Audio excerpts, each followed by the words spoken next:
people hear it in the street. Father Michael Orsi!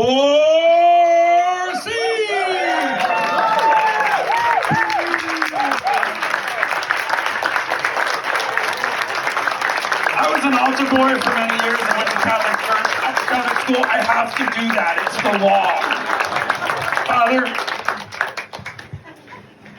Sounded like Vince McMahon for WWF. You know, Commissioner, you've been full of accolades about my great powers. Do they extend to the commissioners' meetings? I hope so too, because I may have to make you an offer you can't refuse one of these days. So I want to thank you and Commissioner Hall. Where's Commissioner Hall? He's here too. Stand up, Commissioner. These gentlemen are doing a great job, and I want you to know how appreciative I am to both of you for being here today. This is a call to action. Well, I want to tell you something that probably most of you know, but maybe some of you don't know, that traditional Catholics are now on the FBI most wanted list.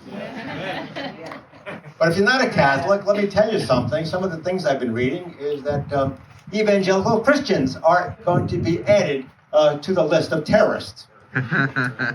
Now, one might ask, what makes traditional Catholics and evangelicals fit into the category of being terrorists or anti-American?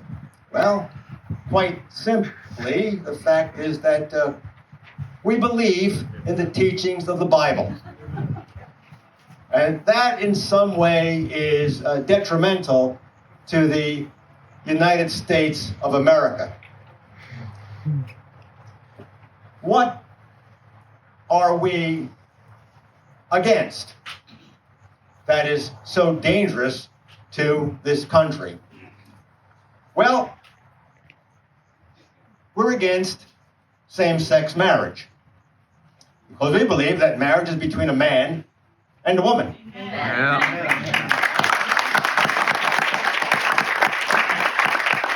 Oh, how subversive is that?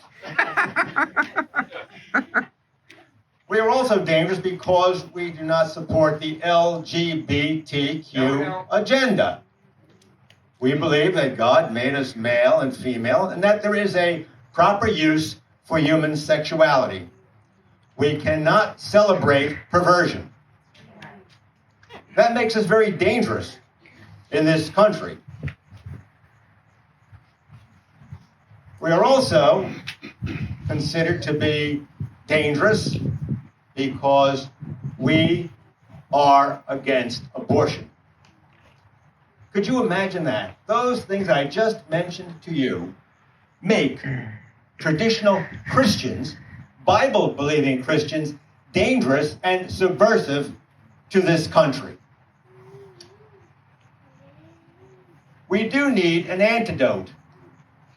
A lot of us have heard so many things about how we must educate and how we must vote, and that's true.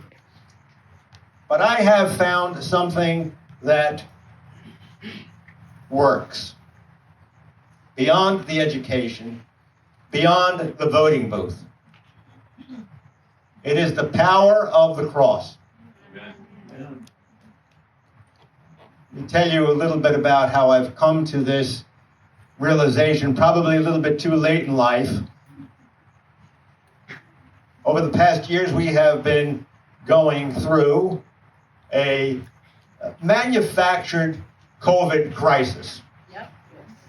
But I'll leave the manufactured part of that out for now. Over the last 3 years, I have been called to the hospital numerous times. People who are dying. Some with COVID, some not with COVID, some with other conditions that were dangerous to their health and then contracted COVID besides. I saw the hospital personnel overworked. I saw hospital personnel, doctors and nurses and aides, stressed out. Could they be next working with these people who were sick? They were on overtime. I saw people in isolation, in ICU, couldn't even see their families. It was a tense situation. We didn't know what we know today. But I decided that I had to give them some symbol of hope. I'd go to the hospital on a regular basis, sometimes twice a day, during the day and at night. And a few times, they would ask me to come back for the night shift or the morning shift and pray with them. I saw the need for prayer, and they knew the need for prayer, even those who did not consider themselves to be overly religious. And so I went to my office one day, and someone had given me this little cross. And I thought maybe it would be a good idea if I brought these crosses to the hospital. And I did. And many of the members of the staff began to wear their crosses on their uniform. And many people that they served saw the cross and asked if they could have one too, many of those sick people. What a difference it made to change the atmosphere of a situation that in many ways was deadly to many people. What a difference it made to the staff to know the power of the cross, enabling them to do their job, enabling them to have hope, enabling them to serve as Christ served the sick. Most of you know the story of the Emperor Constantine. You recall, he was in the Battle of the Milvian Bridge in the year 330, or 333, someplace around there a long time ago. And he saw in the sky a cross, dazzling cross. And he heard the words, "In hoc signo vinces." By this sign you will conquer. By this sign you will conquer. And he won the battle.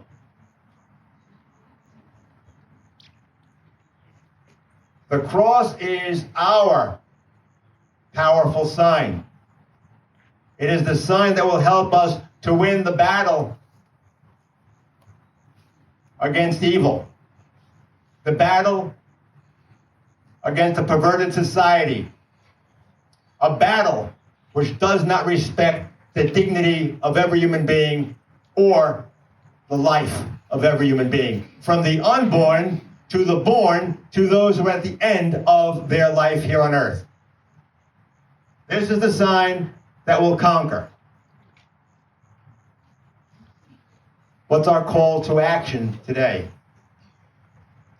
I'm asking all of you here today, especially the pastors, Pastor Tracy, Pastor Andrew, those who run the pregnancy clinic, Scott and Jamie, and all of you sitting here today, to wear one of these and make sure that they are distributed to your friends and to people who you come in contact in your churches and in your offices each and every day. I am telling the pastors and those who claim to be pro-life to make these available to your people and charge them to wear them. This is the sign that will conquer. We have had 82,000 abortions in the state of Florida alone. And we are a red state. That number has increased every year. We have to bring an end to abortion in this state. Yes. And bring an end to abortion throughout this great nation of ours. But it will not be done without the power of the cross. So I have brought with me crosses for all of you. And they also have pins that you can pin them on to your garments. And also small pieces of paper that tells you where you can purchase the cross for your church or for your organization. Believe me, when someone sees the cross, not only will they know what you stand for, but they will feel the power of Jesus Christ, and he is the only one that is going to turn the horror of abortion in Florida and in this nation around so that abortion will be no more.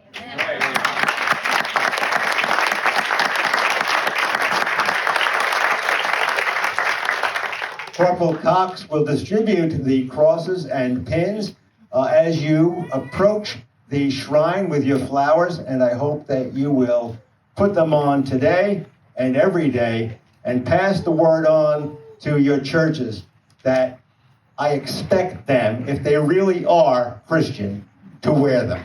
God love you.